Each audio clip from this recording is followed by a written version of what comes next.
The Amazing World of Gumball brought Cartoon Network a new generation of viewers, thanks to its light-hearted adventures featuring the Watterson family. This clan of blue cats, pink bunnies, and a fish with legs always finds itself in one form of trouble or another, and it's hilarious each time. The town of Elmore has a colorful cast of characters, and it's time for us to rank them on our spectrum of morality, from the most pure-hearted to the most corrupt. I'm Brad with Wicked Binge, and this is The Amazing World of Gumball, Good to Evil.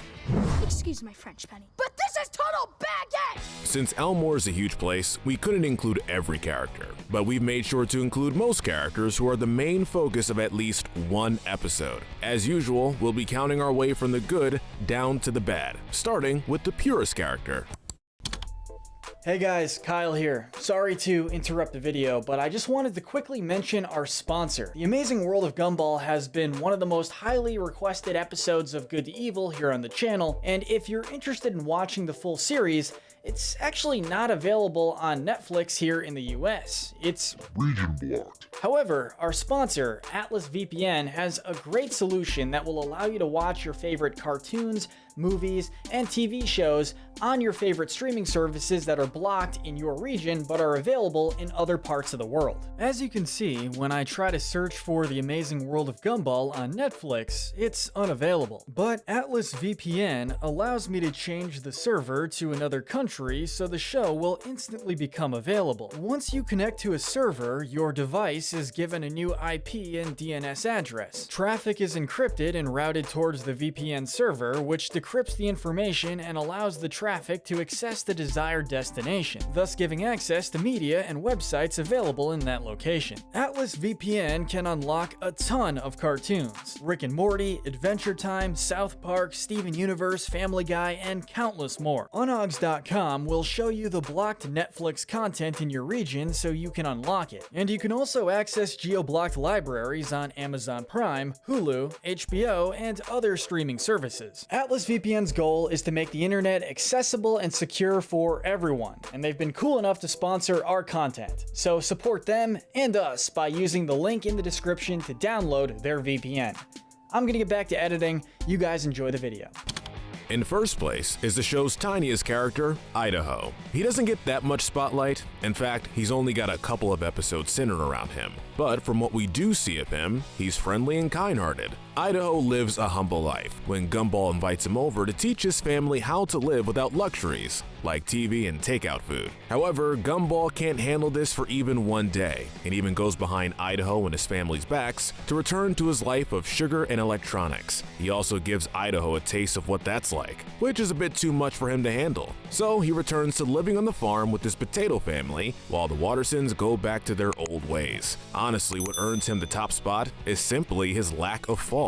Nearly every other character has a massive flaw that is just too great to ignore. But given that he has much less screen time, we only see the good that Idaho's done, like bringing the Watterson family together. Sometimes he teases Gumball along with the other kids at the school, but that's really as bad as it gets. He proves that there ain't nothing wrong with the simple life. The silver medal of good goes to Rocky Robinson. Despite being raised by two of the meanest people in Elmore, Rocky is very laid back and kind to everyone. He does a lot for Elmore Junior High, as he's the school's bus driver, janitor, and cafeteria worker, and he still loves his parents, despite them openly admitting that they aren't happy with his life choices. But he's got one major fault that keeps him out of the top spot. Rocky's kind of a creep when it comes to romance. This is put on full display when Gumball and Darwin force Rocky into online dating. But Rocky already has his mind set on one girl who he saw for a few seconds at the mall, who he calls the love of his life. He and the boys spend the entire episode going on a path of theft, assault, and destruction in order to get that girl, after which she obviously rejects him because Rocky is a violent stalker. In fairness, a lot of the damage in that episode was caused by Gumball and Darwin, but it's still a really bad look for Rocky. He could definitely be better with women, but at least he's not a jerk to everyone else like his parents. Our first main character is taking the bronze medal of good, It's Darwin Watterson. Darwin was brought into the family as the pet fish, but thanks to his love for Gumball, he was able to grow legs and become his own independent person.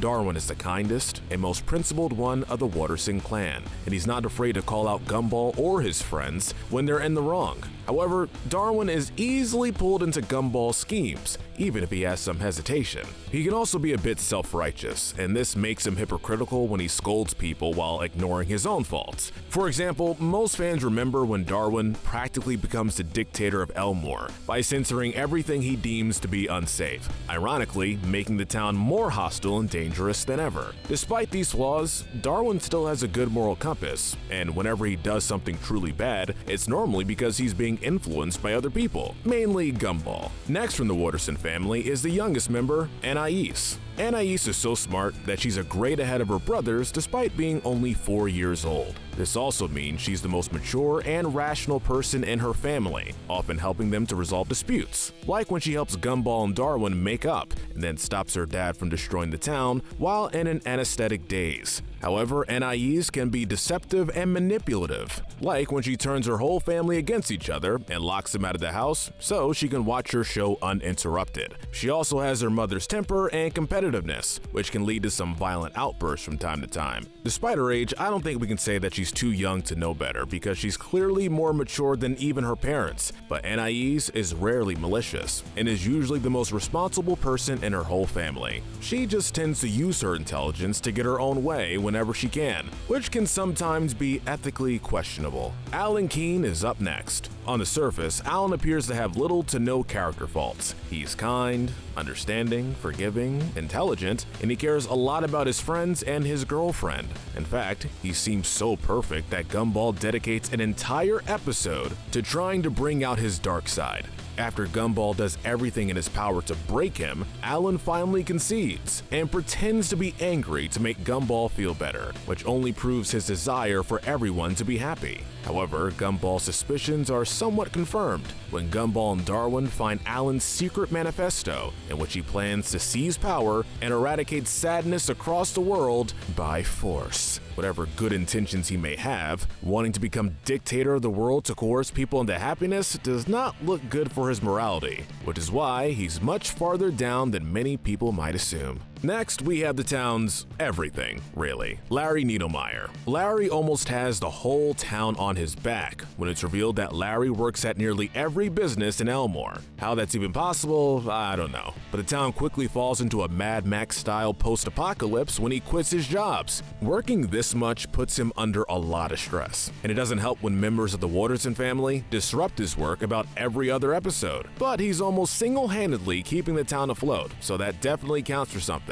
Although, there have been times when Larry's done some pretty questionable things, like when he refuses to fire Richard when the fact that he has a job tears apart the fabric of the universe. That's more stupid than it is malicious, but he does end up firing Richard at the very last second regardless. He's also fairly justified in disliking the Wattersons after Gumball and Darwin completely destroy his life, even though it doesn't seem like he holds as much animosity towards them in the later seasons. Now we get to Gumball's main love interest, Penny Fitzgerald. We don't know much about her in the earlier seasons, as she's mainly just used as a plot device when the show needs Gumball to make a fool of himself. However, in the shell, we not only see their relationship finally develop, but we also see the side of her that has been locked away in her, well, shell. Penny is actually a shapeshifter, but this can be very dangerous as she's more unruly and hard to control in this state. She can unintentionally cause damage to her surroundings, and since she's already a sensitive person, it can be dangerous to be around her when she's like that. However, Penny is normally kind-hearted, and she isn't afraid to go against the grain and stand up for other people, namely Gumball, when the whole class turns against him. Most of her faults are the result of the way her father raised her, but we'll get to him later. Next up is a school counselor, Mr. Small. He's got a laid-back, hippie-like personality, which probably comes from all that herbal tea he likes to drink. He tries his best to resolve the conflicts between students, mostly caused by Gumball and Darwin, and he helps students to get in touch with their emotions and deal with any trauma.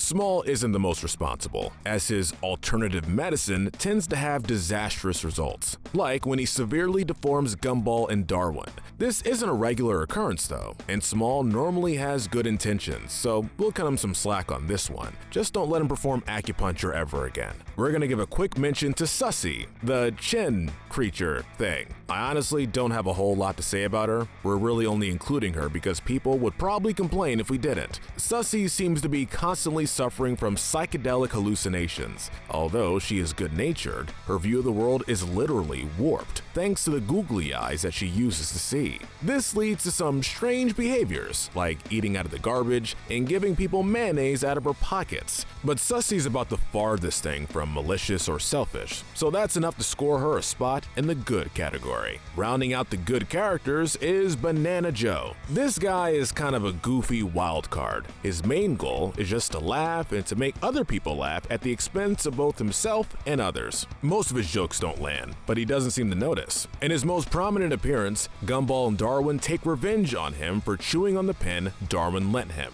an act that Joe did not actually commit. That episode shows Joe in the friendliest and most forgiving light possible, up until Gumball and Darwin push him to his breaking point, after which Joe knocks himself out cold, trying to beat the two of them up. Gumball and Darwin then beat themselves up to make it look like Joe won the fight, and the three of them become friends again. That's really all there is to him in terms of morality, so I think the safest bet is to place him in the lower tier of good. Alright, that's it for the good characters, and now we move on to the morally dubious side of Elmore.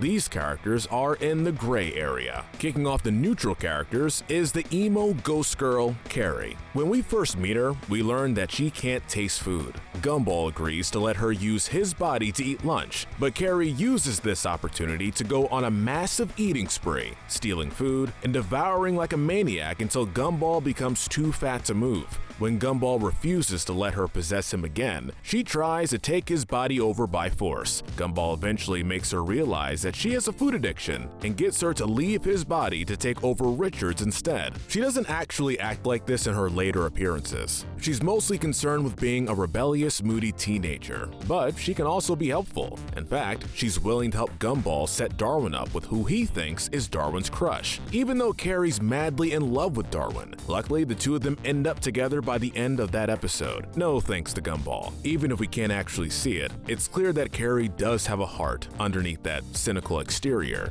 and she seems to display a lot of selfless behavior to go along with it. Next up is Bobbert, the robot kid. Robots are normally slaves to their programming, but Bobbert seems to be self-aware. Although he sometimes displays behavior that is mechanical, like following protocols, Bobbert has enough artificial intelligence to steal Gumball's identity. That episode shows his biggest fault, which is his jealousy of his non-robotic classmates and their ability to process feelings and emotions. Bobbert is not normally malicious, and he would rather just get on solving the most complex problems in the universe than engage in everyday kid behavior. Neutral is really the perfect descriptor of him. Next is Gumball and Darwin's biggest fan, Sarah. I use the term fan loosely, as she's more of a stalker than anything else. It's shown in The Fan that Sarah is completely obsessed with Gumball and Darwin, to the point where she writes fan fiction of their lives, which ends up becoming reality. The boys don't take too kindly to Sarah literally altering their lives and tell her to leave them alone, but they end up feeling sorry for her as they realize they're her only friends, although they do tear up her storybook when she tries to make them fight for her affection. Sarah has little self-awareness, is often a pest, and can't seem to leave well enough alone with Gumball and Darwin, but at least she seems to like them and doesn't want to see them get hurt. Still, the stalker stuff knocks her down a few points. Our next Watterson is going to be Richard.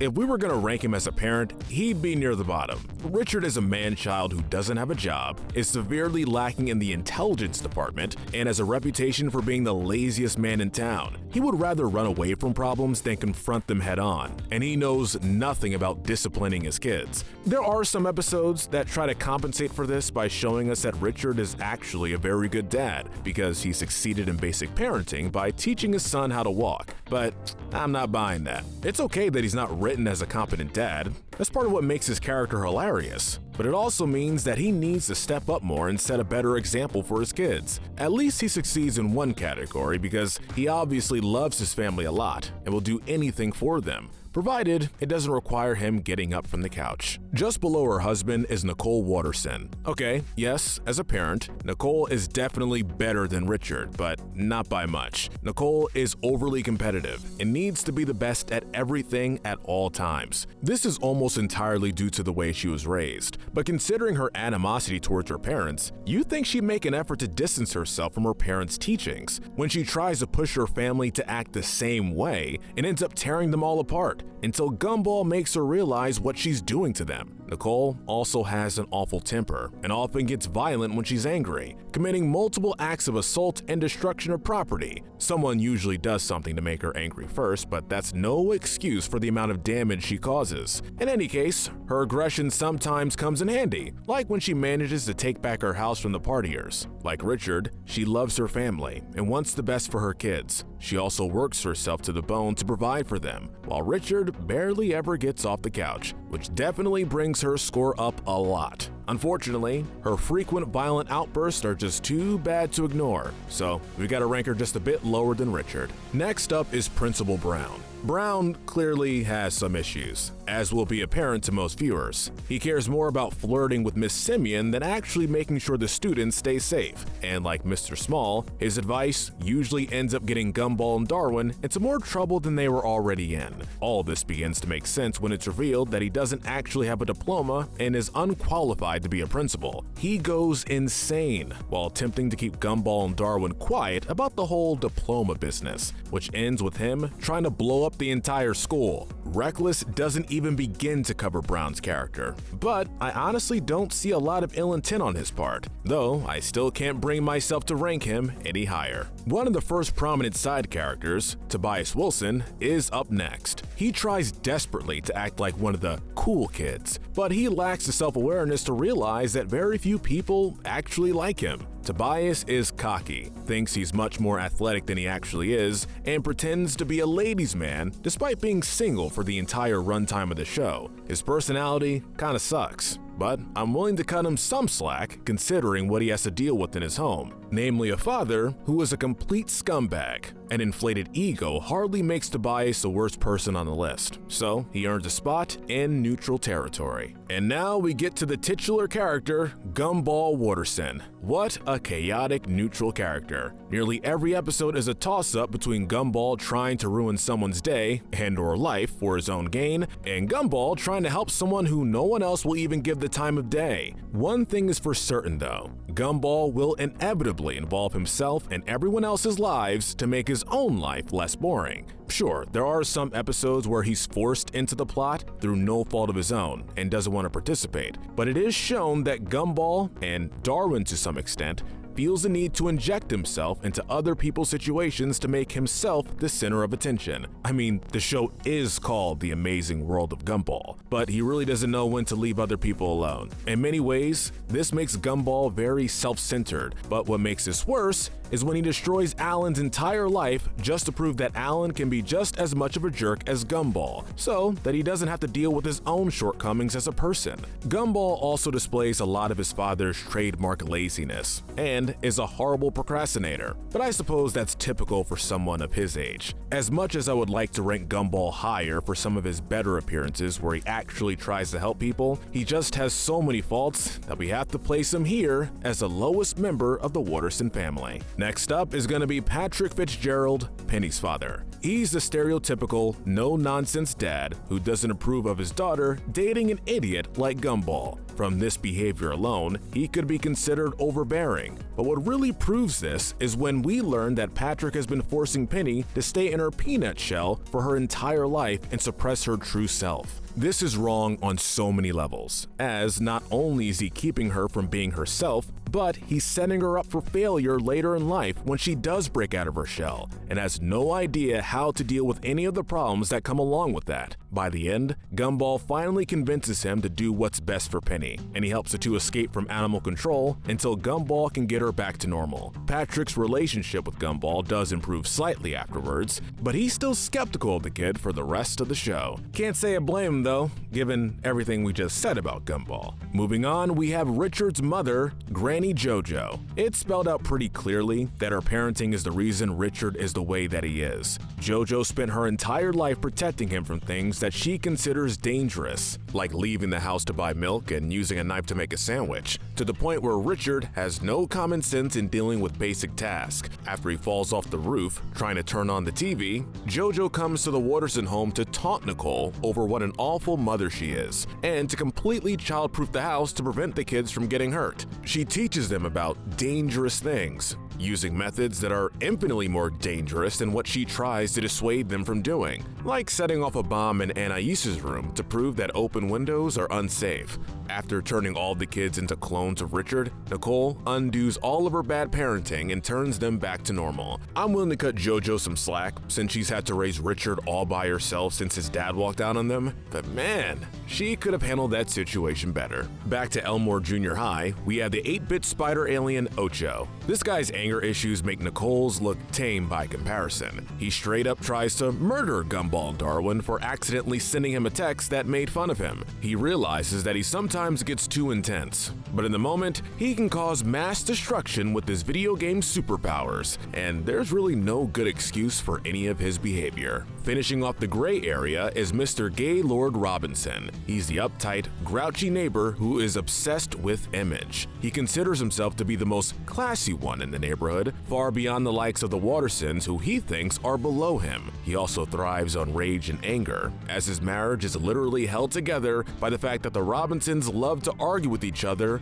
day in and day out. There's hardly anything redeeming about Mr. Robinson besides his love for his family, but I'm willing to give him a break, as I can see how it can be frustrating to deal with Gumball, who is completely oblivious to the fact that his presence is unwanted. At least he's miles better than his wife, but don't worry, we'll address her in due time. And with that, we move from neutral territory into the underbelly of Elmore. These characters are the bad and the evil. Let's start off with the school bullies, including Tina Rex, Jamie, Julius, and others. We're ranking them all together because they all essentially serve the same purpose. They push people around, insult them, and sometimes beat people up because they have nothing better to do. Tina gets the most spotlight and even has some episodes which humanize her a little bit, but she still continues to terrorize the other students for her own amusement. She and the others can also have very violent, very destructive outbursts from time to time, and without any real redeeming qualities, this pretty much solidifies their spot in the bad tier.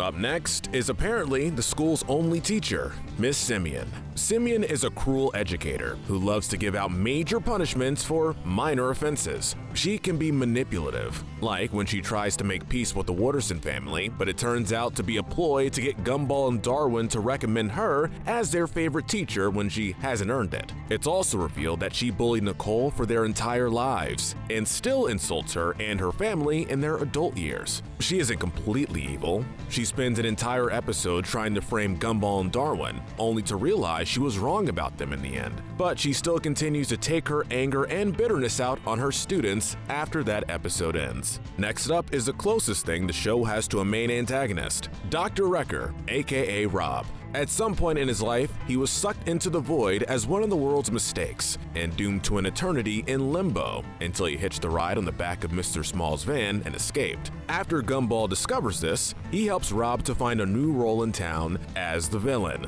Gumball's new nemesis makes several attempts to destroy him, including but not limited to trying to break the dam to flood the town, planting a bomb on the school bus loaded with kids and adults, and erasing all the Watterson family from existence twice. mistakes, using a magic TV remote. However, after realizing the destruction that he's caused hasn't brought him any fulfillment, he goes back in time to undo his mistakes. Unfortunately, Rob can't stop himself from playing the role of the villain and puts Banana Joe in his crosshairs until Gumball pisses him off enough to target Gumball once again. Rob also has a prominent appearance in the series finale, where he disguises himself as a superintendent and tries to turn all the characters from cartoons into live-action humans. Apparently, this is a meta reference to the show being canceled, and Rob was only trying to help them cross over to the other place before it's too late. Unfortunately, this is where the show ends, so any goodwill that came from whatever he was trying to do has effectively been wiped away. Rob is more sympathetic than any of the other villains, and he hasn't been entirely evil, but he's also done things that clearly constitute murder, attempted murder, theft, assault, and a myriad of other crimes. This stuff is just too big to ignore, so I'd say he's earned his spot with the bad characters. Taking the bronze medal of evil is Harold Wilson.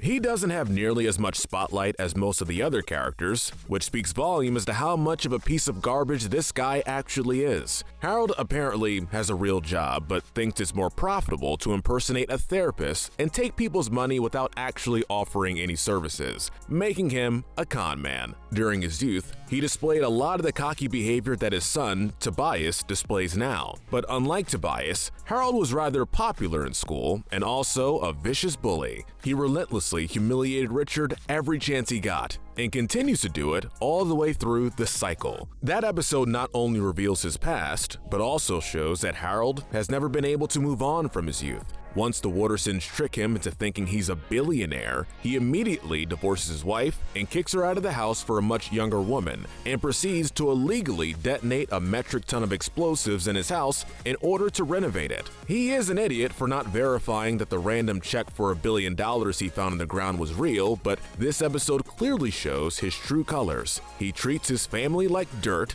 steals money from people, and makes life for Richard and others a living hell. There's absolutely nothing to like about this guy. The silver medal of evil is going to Sal Left Thumb. Here, we have a dangerous criminal with a whole $25 bounty on his head. Okay, dangerous might be a stretch, but given that he's willing to chase, threaten, and assault a couple of kids while robbing a convenience store, I'd say that's a fair descriptor. The lack of real danger mostly comes from his incompetence, considering that his weapon of choice is a freaking spoon. But since this is Elmore we're talking about, it scares people away enough to have them hand over all their money anyway. He's also stolen cars, jewelry, and pretty much anything he can get his hands on. It sucks that he couldn't achieve his dreams of becoming a singer, but that's no excuse for all the crimes he commits on a day-to-day basis. And finally, the title of Most Evil Person in Elmore goes to Mrs. Robinson. The show kind of did the work for us on this one. Mrs. Robinson is practically evil incarnate. The only thing she takes joy in is the suffering of other people, which usually consists of inflicting violence on random people and then blaming it on somebody else. There's no rhyme or reason to what she does. Despite Darwin's protest that she must only do bad things because she's unhappy, Mrs. Robinson was simply born this way. The worst part about this is that she normally gets away with being an evil sociopath,